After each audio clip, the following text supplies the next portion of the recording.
This is an exhibition called Bill Brandt, Shadow and Light. Brandt had a very multifaceted career. He started with extraordinary pictures of London in the 1930s, where he was creating almost an inventory of British types.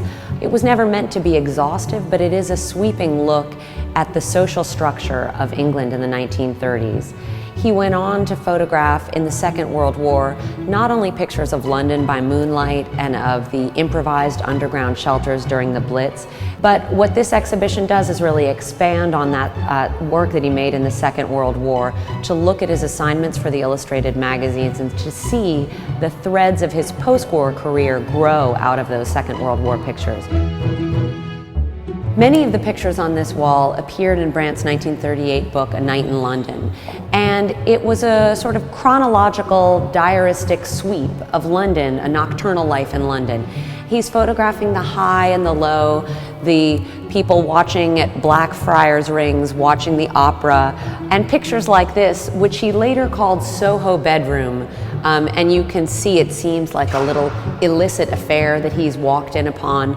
But of course, you know that given what cameras were like in those days, it couldn't be just as it appears. This is actually a set, something that Brandt arranged for the camera, which is something he increasingly did as he became more and more confident that he could make a document ring true, even if it were posed. This is a section dedicated to Brandt's work made in the Second World War.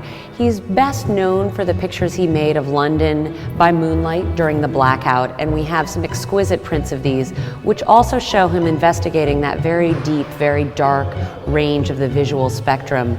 Brandt's pictures from the Second World War were oftentimes appearing in the illustrated magazines. Sometimes they were work that he made independently that were then published, but more often than not, he was getting assignments for the illustrated magazines that then he translated into his own work.